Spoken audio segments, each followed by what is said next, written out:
listening to Let's Talk About Ethics with me, Evie Wenting. And my guest today is Adesola Makoko, who is a global ethics and investigation leader who spent 14 years at Unilever leading cross-border investigations and integrity strategy across North America and West Africa. She directed more than 260 investigations annually and worked closely with executive and board-level stakeholders in high-stake environment. Her focus is on whether investigations hold under a real-world pressure, which led to development of the ATLIA Investigative Integrity Framework. Hi, welcome back. This is Evie Wenting from Ethical Edge Experts, and we are on the Let's Talk About Ethics podcast. And I am here today with Desi, and we are talking about ethics, compliance, integrity, and everything in between, and especially focusing on investigations today. But before we really get into the conversation, I wanted to ask Desi a question about how did you fell in love with compliance? How are you here? My journey, I hear a lot of people. First of all, thank you so much, Evie, for having me on your platform. Really cool to be here. And it's good that we both share a passion for all things ethics and compliance. So thank you again. So now, who is Desola when it comes to ethics and compliance? How did I get in here? I started out my career as a legal counsel for Unilever. And at some point, I felt like I needed some extra motivation. I was getting tired of reviewing contracts all the time. I needed something much more exciting, if you could put it that way. And that's how I then started researching what are the career paths that are similar to core legal work, but still give me an opportunity to make an impact, not just the routine.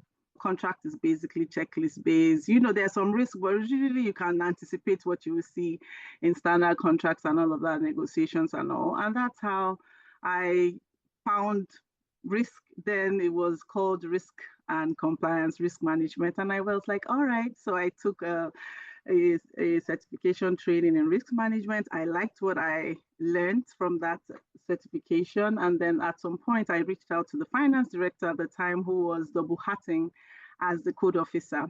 And I said to him, for the country, and I said to him, I would love to support it. I was doing pro bono work while working, as in free work, in addition to my day's job, without any additional remuneration. And so that's how he started testing me out by handing over investigations. And at the end, I liked it. I really enjoyed it. I found so much purpose in it. And that's how I came into E&C. And so when the role came out to lead the West African region for Unilever, I expressed my interest, and that's how my journey began. From 2015, I took over the role as a fully dedicated business integrity officer covering West Africa, and then moved to the US later on to lead the North American business. So that's how I found myself in ethics and compliance, and I've loved it ever since. So that is amazing because, like you just said, you started in West Africa and now you're in the United States. So not only that you understand the depth of the ethics and compliance program in one country, you can certainly apply and relay and how things work in other countries may be more or less developed depending on what are we looking at when it comes to ethics and compliance. So that is pretty amazing. I always like to hear from people in different parts of the world to see what their experience is like and what the struggles are, the issues are when it comes to their ethics and compliance programs. And there may be some specific things that are different, but I think once you know compliance and you understand compliance, things are the same no matter where 90% of or 80% of things there will be the same struggles that you are feeling across many different organizations or countries of the world. Welcome. I am so excited. You have a great story to share. Why don't we start with the conversation of why are we here? So we want to talk about internal investigations, and we chatted briefly before we started recording, which it led to a great conversation. So we said, okay, we have to stop and start recording. So I will let you open or why are we here? Why do you think this topic is so important for everyone to hear? And what do you bring to that? Great, thank you so much, Evie. As we were saying, investigations, I've led investigations for the past 15 years. We've seen the good, the bad, and the ugly, literally, when it comes to the investigative process. And as I was saying to you before we started the podcast formally, investigations, a lot of people don't realize that it is the most powerful way to gain employee trust in any organization, because investigations tie exactly to the perception people have of the organizational justice, which builds trust. And I was telling you that trust it's a loop that is circular. It just goes once you actually tell people that they can speak up and that you would take it seriously enough to investigate it. People are not expecting you to just investigate for the sake of investigating. They're expecting you to investigate to reach fair, consistent outcomes. Yes. And that it is the outcomes that build trust, not the fact in itself that you've investigated. But I think people miss that, to say once we've investigated, our obligation or our liability has already been satisfied. That is wrong. That is why you will find a lot of investigations still don't build employee trust. Yes. So yeah, go ahead. I really agree with what you're saying here. I would say that I think everything in the company begins with culture, right? And that goes along with what you're saying with the investigations. How are we approaching the investigations and making sure that there is certain framework set out for the employees that are doing the investigations, right? And that the outcomes are not this, we're not looking for a same outcome, but a process that is followed in the same way so you can get to the best outcome that you can get to, because I agree that is part of the culture. If it builds or creates trust or distrust, that is part of the culture. One thing I always hear people to talk about hesitance when reaching out to hotlines or speaking out is because they may say, oh, nothing's going to change. Like, why am I bothering? Nothing's going to change. So in that organization, you certainly don't have that trust that you here are trying to create. So how do you go about building a trust when it comes to investigations? Great question, Evie. Great question. Like you said brilliantly, it has to have, for investigations to be able to remain consistent and fair, not just in the outcome, but the process. Every step of the investigation procedure is important. So if you have a multi-step process for your investigations and one is compromised, it affects the entire outcome. No matter how much you try and then fix it at the end, you have to follow, because the trust is in the step-by-step process being followed, the way it is stated out to employees. So first thing is transparency. Yes. Once you put that framework for your organization, and I would always advise that you don't settle for just bare minimum tick box investigations where just anyone that can be pulled in or that volunteers is handed over the investigation. Organizations must treat investigations like their reputation was on the line with each employee and even external people who would be learning about that investigation and watching the outcome.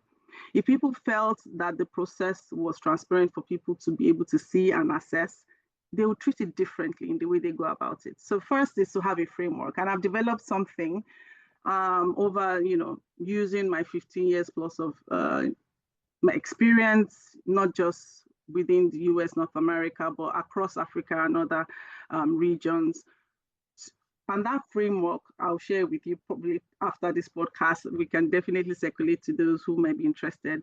That framework gives a step-by-step guide as to how you go about formulating it, whether you're a small, medium scale business or you're a large multinational. Excellent. There are fundamentals that apply to the process. So that I will share later, but let's assume we already have that framework in place. What is important is when rubber hits the road, when there's pressure. Right. In any investigation, there are people involved. First, the people who are accused, or the person who is accused, or the person who has reported, or the witnesses that you'll be bringing in, the organization itself, the management team that was or the board that will be reviewing the investigation, everybody has a part to play and everybody has interests.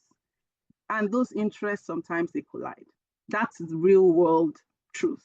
It doesn't always go that investigations, everybody is agreeable as to how it should go and what the outcome is. So the pressure test is how transparent is your investigative process? Is your investigative process one that is defined by integrity? And integrity really just means if you said you are going to do X, are you doing X, not XY, with an explanation? If you said you're going to do B, are you doing B? And are you sticking to it, whether or not it's a high level employee or a low level employee? So those are the real pressure tests that a lot of people don't speak to. And we need to build capabilities and spine. People need to feel like they are able to carry out investigations and reach consistently fair outcomes, because that is when we are really building the trust that we all want to see.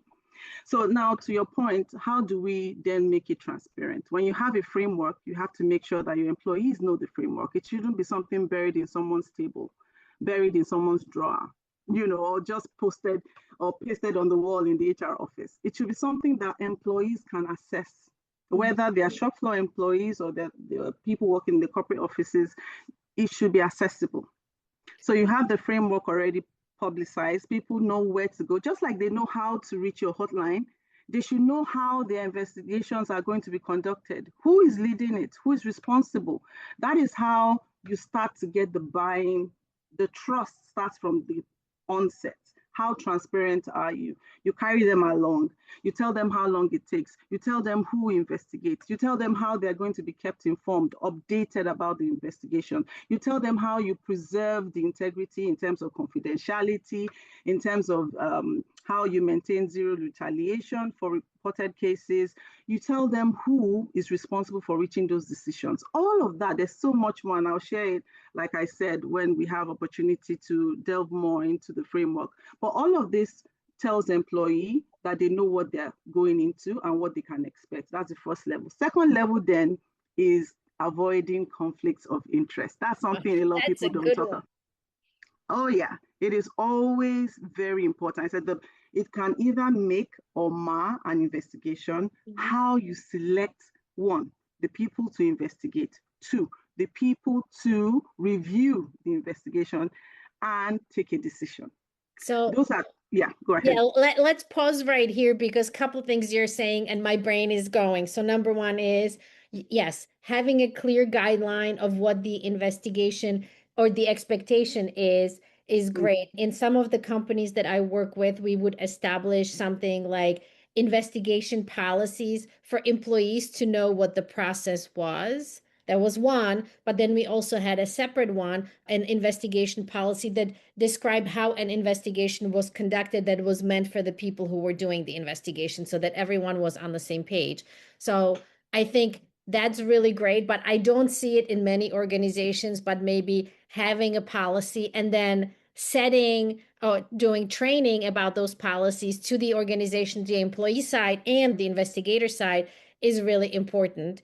And then you said another thing that I wanted to say, and you said about reviewing the investigations. And I feel like many companies don't do a great job in reviewing the investigations. Like you said, it's check in the box. Someone does the investigation. It may land into the general counsel's desk. They look at it and they're like, okay, we're done. And we move on. We did our investigation. Yeah. And what I would like to see is maybe having a committee to review the outcomes of the investigations. And maybe it's HR and maybe it's compliance and legal, and have a conversation about what that looks like. Because I think that act alone would build trust more than if you have just one person somewhere in the leadership team deciding whether something was or was not. How do you, in your organization, or what have you seen, how do you review the investigations? And you've hit all the right points. Yes, it comes through, and it's good that we're having this conversation, because that experience, a lot of people can benefit from it, because yes. I think we're only as strong. I always say to investigation teams, we're only as strong as our weakest link.